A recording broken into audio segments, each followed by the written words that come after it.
अस्सलामु अलैकुम वरहमतुल्लाहि वबरकातुहू। उम्मीद करता हूँ आप खैर व आफियत से होंगे। यहाँ पर लिखा है कुरान पाक पढ़ते हुए कितनी जगहों पर वक्फ़ किया जाता है। ये एक सवाल है और इस सवाल का जवाब ये है कुरान पाक पढ़ते हुए 3 जगहों पर वक्फ़ किया जाता है। जैसे आप यहाँ पर देखें, ये गोल दायरा है। ये जो गोल दायरा है ये आयत मुकम्मल होने की अलामत है। इसका मतलब ये है कि जहाँ पर ये गोल दायरा आ जाए वहाँ पर आयत मुकम्मल होगी और अगर वहाँ पर वक्फ़ करना चाहें तो वक्फ़ किया जा सकता है। इसी तरह क्लास नंबर 18 में आपने वक्फ़ की जो अलामात पढ़ी थी, जैसे यहाँ पर आप देखें, यहाँ पर लिखा है तो, यहाँ पर लिखा है जीम, और ये जो वक्फ़ की अलामात हैं यहाँ पर भी वक्फ़ किया जा सकता है। वक्फ़ करने की 2 जगहों के बारे में आपको मालूम हो चुका। नंबर 1, जहाँ पर आयत मुकम्मल हो रही हो वहाँ पर वक्फ़ किया जाता है। नंबर 2, जहाँ पर वक्फ़ की अलामात में से कोई अलामत आ जाए वहाँ पर भी वक्फ़ किया जाता है। इन 2 जगहों पर वक्फ़ करने के अलावा वक्फ़ करने की एक तीसरी जगह भी है। आइए अब उसकी तरफ चलते हैं। वक्फ़ करने की तीसरी जगह वो है कि किसी ऐसी जगह पर वक्फ़ किया कि ना तो वहाँ पर आयत मुकम्मल हो रही हो और ना ही वहाँ पर वक्फ़ की अलामात में से कोई अलामत हो। जैसे अगर किसी ने इस आयत को पढ़ना शुरू किया और पढ़ते पढ़ते जब यहाँ पर पहुँचे तो इस लफ्ज़ पर वक्फ़ कर लिया और इस लफ्ज़ पर ना तो आयत मुकम्मल हो रही है और ना ही यहाँ पर वक्फ़ की अलामात में से कोई अलामत है, तो ये वक्फ़ करने की तीसरी जगह है। कुरान पाक को पढ़ते हुए 3 जगहों पर वक्फ़ किया जाता है। उन 3 जगहों के बारे में आपने सुना, लेकिन वक्फ़ करने के बाद जब पढ़ना शुरू करेंगे तो पढ़ने के एतबार से इनमें कुछ फ़र्क है। अब उस फ़र्क के बारे में मालूम करेंगे। अगर किसी ने आयत मुकम्मल होने पर वक्फ़ किया तो यहाँ पर वक्फ़ करने के बाद जब पढ़ना शुरू करेंगे तो आगे से पढ़ना शुरू करेंगे।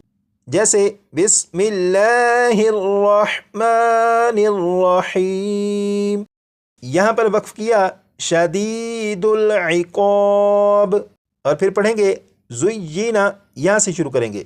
इसी तरह वक्फ़ की अलामत को देखकर अगर किसी ने वक्फ़ किया यौमल क़ियामा, यहाँ पर वक्फ़ करने के बाद जब पढ़ेंगे तो आगे से पढ़ना शुरू करेंगे वल्लाहु, और इसी तरह आयत को मुकम्मल करेंगे।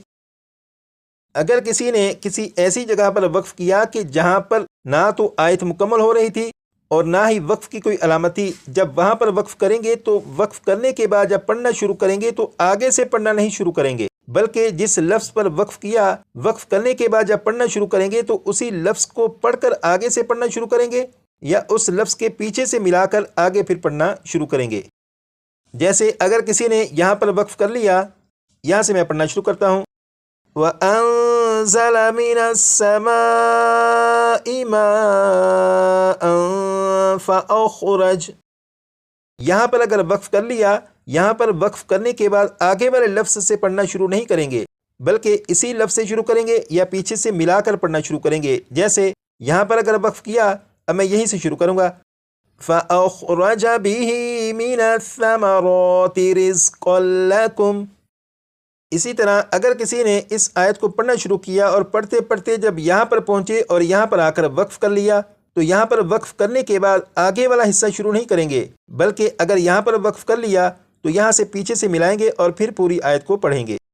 जैसे अगर यहाँ पर वक्फ़ किया तो वक्फ़ करने के बाद यहाँ से फिर मिलाकर पढ़ेंगे मिन क़ब्लिकुम लअल्लकुम तत्तक़ून।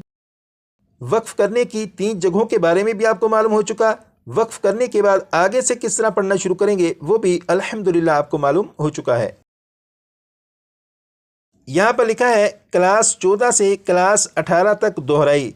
इसका मतलब यह है कि क्लास नंबर 14 से क्लास नंबर 18 तक जो असबाक आपने पढ़े उनकी दोहराई भी कर लीजिएगा, ताकि आगे वाली क्लासों को पढ़ने, समझने और सबक याद करने में आसानी हो सके। जैसे यहाँ से आप शुरू कर लीजिएगा